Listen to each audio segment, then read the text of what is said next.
BCB president বসে থাকবে, কোনো অসুবিধা নেই, কিন্তু এই চাপড়িগুলোকে অবশ্যই ফিল্টার করে আলাদা করতে হবে, তাহলে ক্রিকেটের জন্য অমঙ্গলজনক। Yes!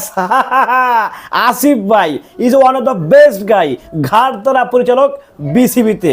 রীতিমতো যারা কন্টেন্ট টান ক্রিয়েটার আছেন, যারা কন্টেন্ট বিক্রি করে খান, যারা ক্রিকেটারদের প্লেয়ারদের প্যান্ট জাইঙ্গা জোতা বিক্রি করে খান, মানে বিউ বাণিজ্য করে খান, তাদেরকে রীতিমতো ছাপড়ি বানিয়ে দিয়েছে বিসিবি পরিচালক আসিফ আকবর। একদম কাজের কাজ করছেন, এই হালারা আসলেই ছাপড়ি। হ্যালো এভরিওয়ান, আসসালামু আলাইকুম। শিমুল আছি আপনাদের সঙ্গে। ছাপড়ি রীতিমতো সবাইকে ছাপড়ি বানিয়ে দিয়েছে কিন্তু আমাদের ক্রিকেটের নতুন পরিচালক, ঘাড়তারা পরিচালক, অডিও অঙ্গনের যুবরাজ আসিফ আকবর। আচ্ছা, আমার কথা হচ্ছে, যারা আসিফ আকবরকে নিয়ে কথা বলেন, যারা এই যে যাদেরকে ছাপড়ি বলেন আসিফ ভাই, আচ্ছা আসিফ ভাইয়ের সম্বন্ধে কি আপনাদের কোনো নলেজ আছে? ন্যূনতম সেন্স আসিফ ভাইয়ের সম্বন্ধে কোনো রিসার্চ করা আছে আপনাদের? আসিফ আকবর আসলে কে, তার সম্বন্ধে কোনো ন্যূনতম রিচার্জ আসিফ আকবর সম্বন্ধে করা আছে? এই যে কিছু ছাপড়ি বলতেছে যে আসিফ আকবর বিএনপি করে না, সো আসিফ আকবর সম্বন্ধে আপনাদের কতটুকু ধারণা আছে বলি তো ভাই?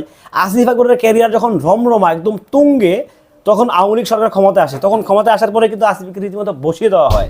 আসিফ বিএনপিকে সমর্থন করে, বিএনপিকে ভালোবাসার কারণে, শুধু ভালোবাসায় নয়, আসিফ আকবর কিন্তু বিএনপির কোনো একটা পদে ছিলেন, কোনো একটা দায়িত্বে ছিলেন সাংস্কৃতিক। সো আসিফ আকবরকে নিয়ে কথা বলার আগে অ্যাটলিস্ট রিসার্চ করবেন যে আসিফ আকবর বিএনপি করছে কি করে নাই, আসিফ আকবর কতটুকু জানে কতটুকু জানে না ক্রিকেট নিয়ে, তার সম্বন্ধে যদি রিসার্চ করেন তাহলে আশা করি সব কিছু ঠিকঠাক হয়ে যাবে।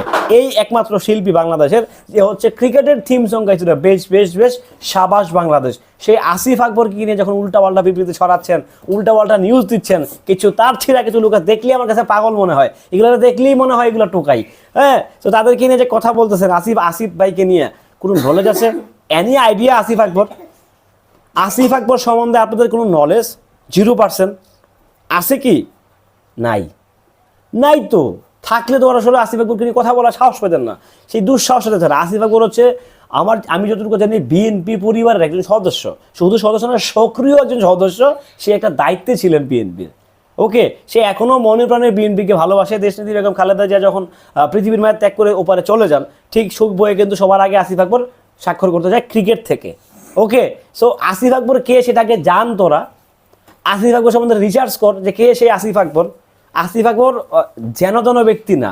আসিফ আকবর আসলে এরকম বালচাল পোলাপাই না, ঠিক আছে? আসিফ আকবর কিন্তু আসিফ আকবরের নখের যোগ্যতা তোদের নাই। তোরা যারা কথা বলিস আসিফ আকবরকে নেগেটিভিটি ছড়াস, নখের যোগ্যতা তোদের নাই। কারণ আসিফ আকবর ওরকম ব্যক্তি, উনি ওই জায়গাটা বিলং করে, উনি ওই জায়গাটা অন করে। সো আসিফ আকবরকে নিয়ে কথা বলার আগে যদি 100 বার ভাবতি তোরা, তাহলে আসিফ আকবরকে সম্বন্ধে এরকম উল্টা আসিফ আকবরকে চুরি করতেছে বিসিবিতে এসে।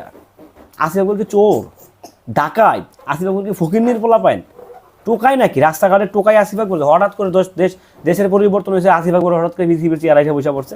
ব্যাপারটা কিছু এরকম। আসিফ হচ্ছে নির্বাচিত একজন পরিচালক, একজন নির্বাচন নিয়ে প্রশ্নবিদ্ধ আছে, থাকতেই পারে, এটা আদালতে যাক, বাট সে একজন কিন্তু অফিসিয়ালি নির্বাচিত একজন পরিচালক। সো তার সম্বন্ধে কথা বলার আগে 100 বার তোরা ভেবে কথা বল। শুধু তো মুরগির পাশে আঙ্গুল দিয়ে লাভ নাই, মুরগিটা কামড় দিবেই, তাই না? হিসাবটা পরিষ্কার। আসিফ ভাই, আপনার ছাপড়ি বলছেন, আমি খুব খুশি। যারা আসলে ছাপড়ি, এরা কোনো অংশে ছাপড়ি না, সবগুলোই ছাপড়ি। যারা অন্তত সাংবাদিক না, যারা সাংবাদিক, এরা জীবন এরকম উল্টাপাল্টা নিউজ অন্তত ক্রিকেট নিয়ে করতে পারে না। ক্রিকেট হচ্ছে বাংলাদেশের স্পোর্টসের সবচেয়ে বড় মাধ্যম। সো সেই মাধ্যম নিয়ে যাইতে তত কথা বলা যায় না। যাই, সেদিকে যেতে চাই না। সবাই ভালো থাকবেন, সুস্থ থাকবেন। আসিফ ভাই যে সেসব কিছু ছাপড়িদেরকে ছাপড়ি বলছে, এই ব্যাপারটা আসলে আপনারা কেমনভাবে দেখছেন সেটা আপনারা অবশ্যই কমেন্ট করে জানাবেন। আমি কারো নাম নিলাম না, সেই ছাপড়িগুলো কারা নিশ্চয়ই আপনারা জানেন। সেই ছাপড়িগুলোকে ধরে মেনশন দেন। ভালো থাকবেন, সুস্থ থাকবেন।